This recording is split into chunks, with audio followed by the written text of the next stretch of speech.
IHI Books presents Bertin's River Part 6, a novel by Jan Gary Cantav. Background music by Fula, featuring my late friend Tito, composer, singer, and guitarist.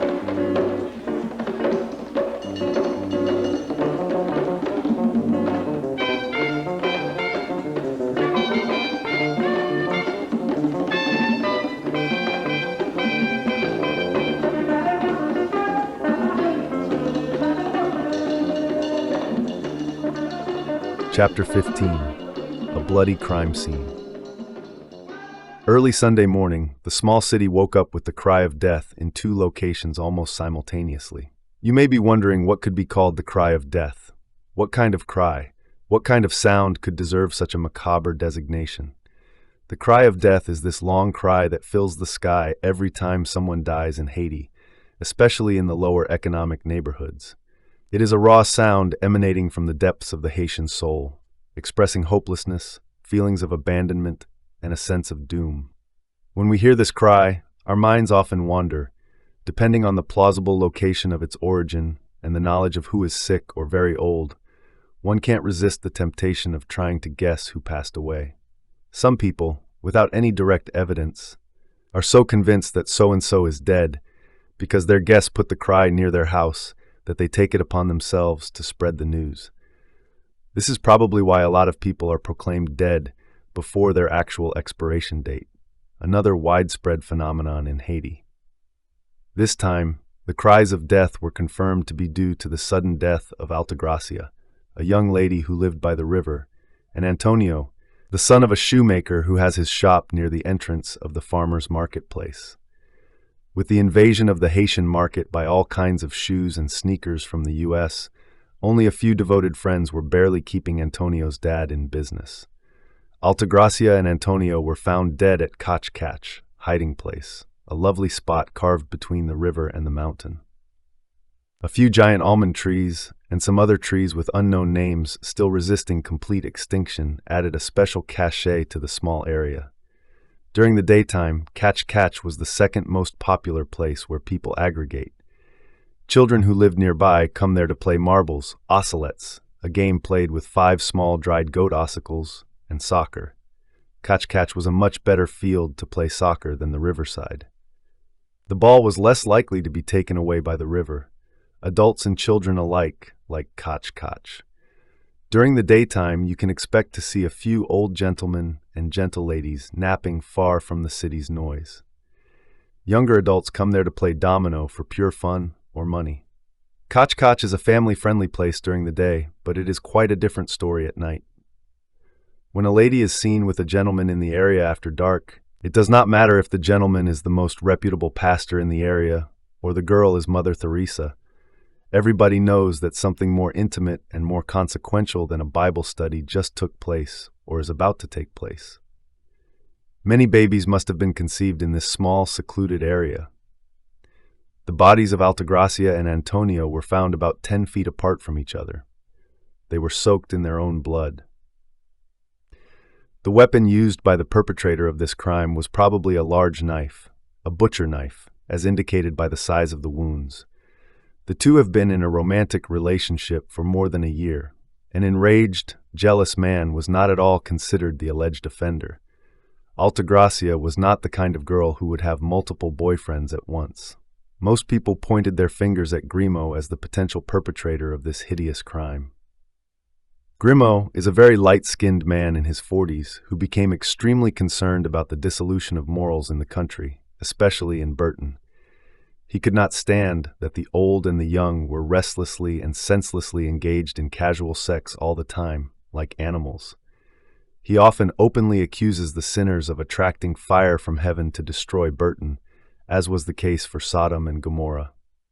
Most people thought he became impatient and took it upon himself to clean the land. Grimaud was often spotted hiding in the dark near Kach, trying to catch the sinners in action. The local authorities knew the situation and did not take long to have Grimaud at the top of their short list of suspects. The time for a proper warrant for his arrest, they paid a visit to Grimaud. He had no problem confessing to the crime. He handed them the weapon, a long butcher knife still tainted with the blood of the two innocent young lovers.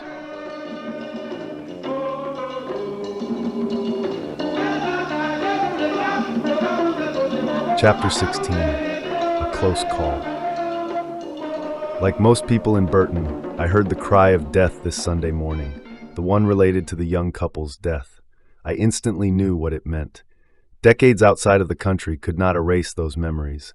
I did not know enough about the place to guess who the person who died might be.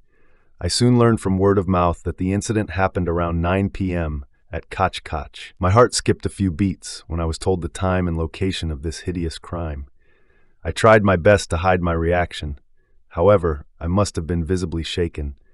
I realized how lucky I was to be standing on my 2 feet, being told a story that could have just been about me. The killing happened on the same night I was supposed to meet someone at the same place. I could have been Antonio, dead at the hand of a random assassin. I felt sorry for Antonio and Altagracia, whom I did not know well. Still, I could not stop thinking about myself, about losing my life just like they lost theirs at the hands of a madman. Being new to the area and living alone, I don't think there would be any cry of death for me. I am old enough to be sure that some might even make fun of my departure.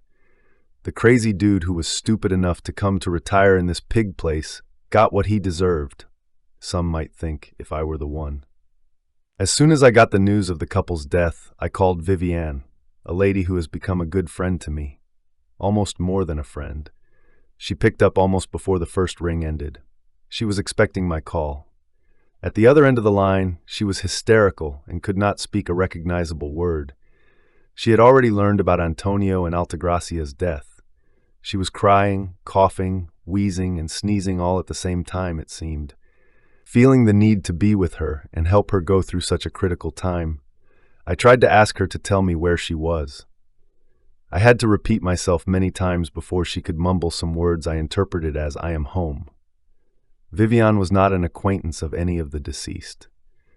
Still, she was so troubled by their sudden death that the people close to her, her children, and her neighbors were confused by the degree of sorrow she expressed when she learned about their tragic ends. Their death so shook her because she knew that she could have been Altagracia the same way I knew that I could have been Antonio. She could have been dead, leaving her relatively young children without any support. She could have been dead pursuing a childhood dream. She will never tell anyone that she could have been with a gentleman at Kach Kach on the very day and hour of the massacre. She will probably take this secret to her grave. Only one person had an intimate knowledge of her secret. Me. We should have been there at Kach Kach when Grimo was butchering those kids. Likely, we too would be murdered.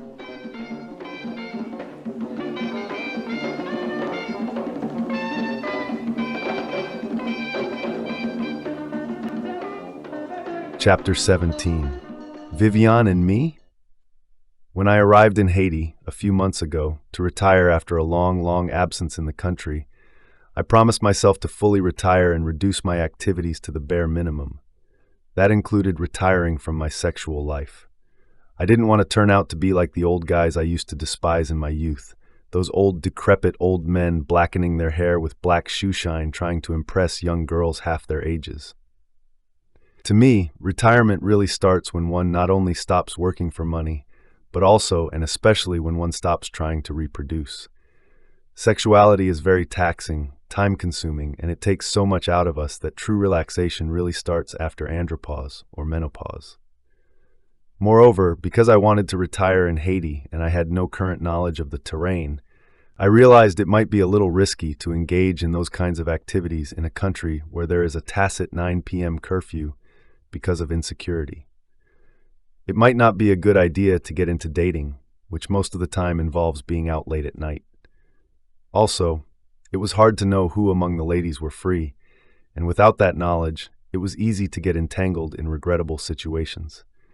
If I were a fresh rooster, none of these would matter, but at my age, it might take a lot of extra effort to find the right person, especially that in Haiti, there were no eHarmony or Match to help people find their mates. I did not wish to get married again. I did not want to have a friend with benefits either. I was well in my 60s and had enough of this. I think there is an age for everything. I decided that it was time to completely relax and devote the rest of my life to pursue other more gratifying goals. Married twice, divorced twice, once for not working enough, once for working too much, and a lot of follies before, while, and after, I decided to close this chapter in my life for good. Haiti was my first and honestly only choice for a place to retire because I wanted to spend more time with my people. Also, I wanted to pursue a different path. After living most of my life for myself and those close to me, I wanted to open my circle and include others. One of the events that influenced my choice of Haiti to retire is the realization that a lot of young Americans missionaries died in Haiti during the 2010 earthquake, while I was cozily enjoying the American life. I wanted to help to be a missionary like them. I never told anyone of my few friends for fear of being ridiculed, but I wanted to be a Christian missionary in my own country for whatever more time the Almighty wishes to grant me. I wanted to be a Christian missionary. My life has been positively touched by missionaries. When I was a young child in Haiti many decades ago, I was sponsored by a white missionary woman who lived in South Carolina. The $20 my mom received every month at that time made a big difference in my life. I was able to go to school and live relatively comfortably. She came once to visit. I was too young to remember what she looked like, but old enough to remember that she came. She sent us a picture once, around Christmas time, and we kept it for a long time in the family. Now that I was back in Haiti, officially retired, I realized that it would not be easy to really become a Christian missionary, since I have not set foot in any church for a long while. When a widower with 3 teenage children invited me to attend church with her one Saturday morning, she was surprised that I did not hesitate to say yes. She did not know that I had an agenda.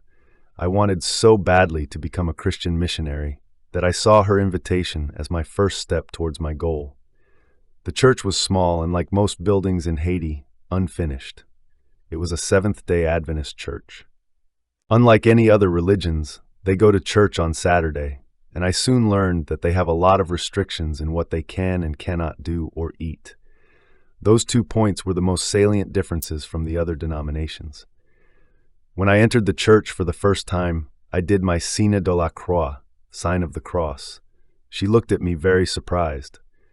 I quickly understood that this practice was not welcomed here. Being a born Catholic, I also noticed that there were no portraits of saints or baby Jesus in Vivian's church. I looked at the walls and even the Virgin Mary was not there. I was perplexed. Everything was so different, but I was glad to be there, the guest of this lady I barely knew. I returned many times to the church and talked to some of the elders and eventually to the pastor about my desire to become a Christian missionary through their church. It became clear to me at some point that it was not at all possible to join their missionary works. Their concept of missionary was quite different from mine. For Vivian's church, a Christian missionary would be more focused on winning souls for God. My own view was to be like the American missionary people who come to our towns with food for the hungry, clothes, medical supplies, and other necessities that we so much need for this life. I quickly understood that for me to stand a chance to do missionary works in my own country with their collaboration, I first had to drastically change my life. I had to confess accepting Jesus Christ as my personal Savior under their banners. In other words, I had to become a Seventh-day Adventist. It wasn't enough that I already loved Jesus as a Catholic with all my heart. I had to join their church and then hope to be nominated in the Dorcas department, then and only then, and I could start my missionary plan under their supervision, if at all approved by the church board. There were so many red tapes that I realized that Vivian's church might never help me reach my goal of becoming an indigenous Christian missionary. I continued attending her church as much as I could because I quite enjoyed attending their services. The sermons were okay and the music was excellent. The members were good people and very hospitable. The only problem that I had with them was their heavy recruiting styles. In less than 4 months, they tried on many occasions to force my hand to become a Seventh-day Adventist. I liked the fact that they study the Bible a lot, a book that we, Catholics, do not traditionally study that much. I was amazed by the depth of knowledge and wisdom that some of them demonstrated. Even some members who were otherwise quasi-illiterate were able to engage during Sabbath school lessons in very substantive discussions. I kept coming to the church rather regularly, and Viviane and I developed a friendship.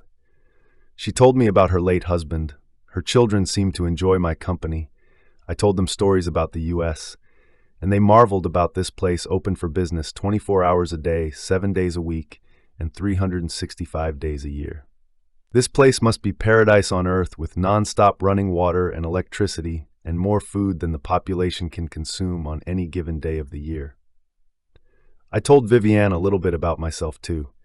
I told her about my 2 failed marriages and the fact that I never had children. Viviane was already in her mid-50s, however. Despite all the harshness of life, like many women in Haiti, she looked much younger than her age. She was far from being a knockout beauty. Her beautiful features were subtle. Her beauty was to be discovered. When I realized that I could not become an Adventist Christian missionary, I started feeling discouraged. I began to think that to be a Christian missionary, one must be born in the U.S. and be Caucasian. All the missionaries who came to Haiti when I was a child were white American Christians. There were fewer Canadian missionaries. Canadian nationals were more likely to vacation in Haiti.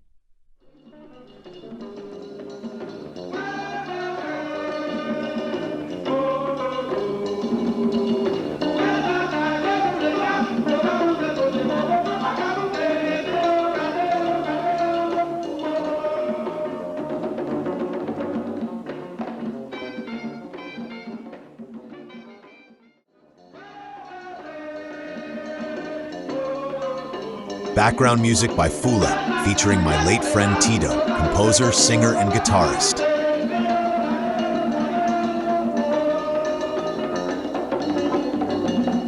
End of part 6.